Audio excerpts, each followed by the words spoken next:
Minhas prezadas amigas, meus prezados amigos, é sempre bom nós conversarmos sobre o Evangelho do Mestre Jesus para a nossa evolução, para o nosso entendimento pessoal e espiritual e também para a nossa aplicação neste mundo aqui, enquanto aqui estamos encarnados.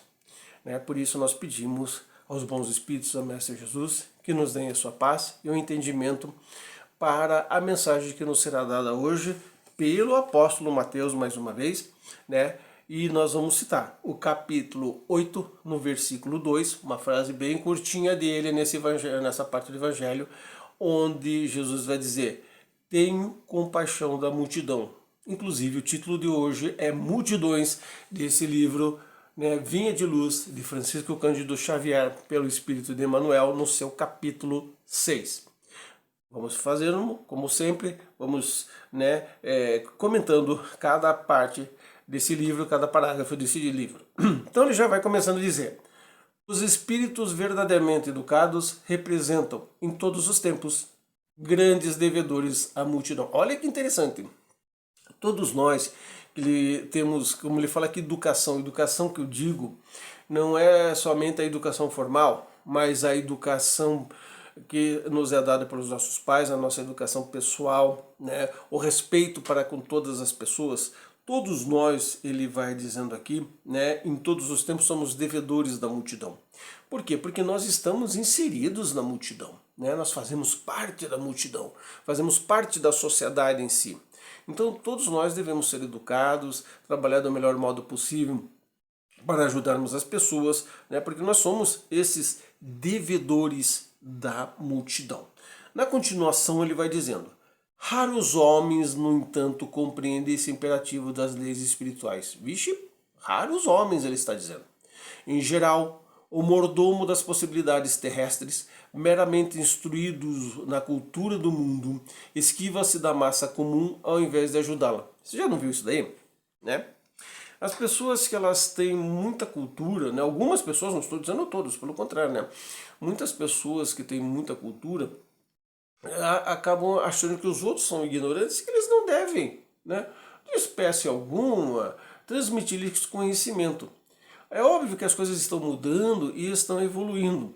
Eu vejo assim muitos filósofos, principalmente os filósofos brasileiros, que hoje procuram espalhar a filosofia numa linguagem mais popular, numa linguagem que você possa usufruir dessa filosofia para a sua vida, Eu vejo ali o professor Mário Sérgio Cortella, o professor Leandro Carnal, o professor Clóvis de Barros Filho, eles trabalham a filosofia dentro de uma linguagem popular e isso é muito bacana. Mas infelizmente ainda há aqueles que gostam de falar difícil, de que gostam de se mostrar a cultura do mundo, sem entender que essa cultura, mesmo a filosofia que nós achamos que não é espiritual, ela é espiritual também.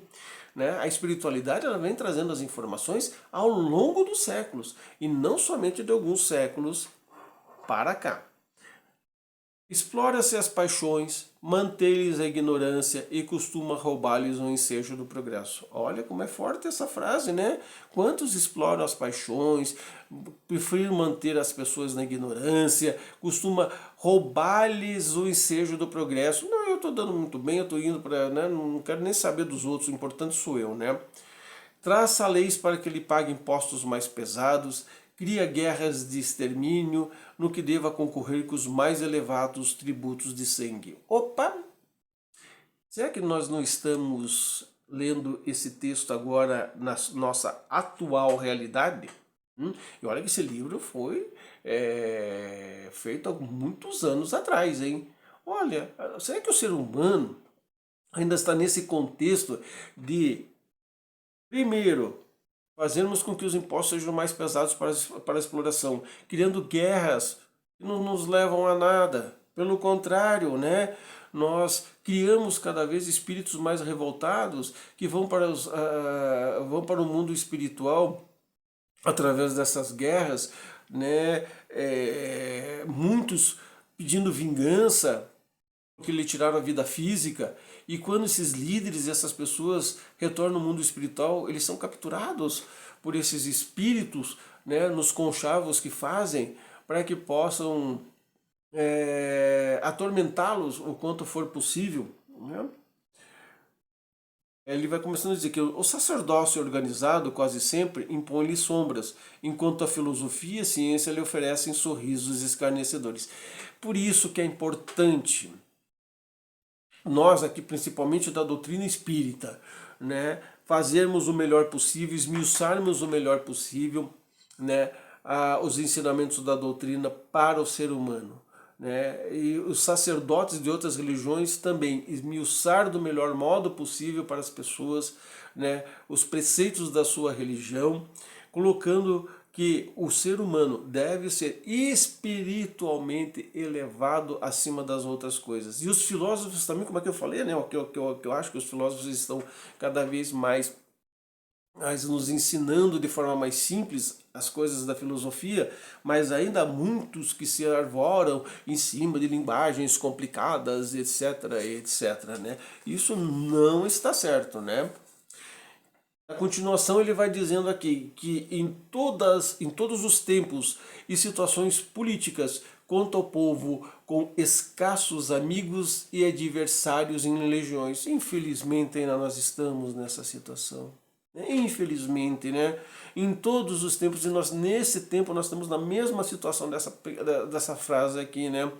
Estamos em situações políticas cada vez, né, brigamos uns com os outros, sem entendimento, apenas querendo usufruir vantagens para aquele ou esse partido político, né, criando escassos amigos, né, mas trazendo muitos adversários para nós. Infelizmente tivemos aí situações extremamente desagradáveis em outro país, com assassinato, né? Assassinatos de líderes que querem melhorar a situação das pessoas, ter entendimento das pessoas. Nos parece que os adversários em legiões estão cada vez maiores, mas nós não devemos perder a esperança. Jesus disse que nós passaríamos por isso, mas que a nossa esperança e a nossa fé não deveriam permitir que nós apenas nos fixássemos nisso, né?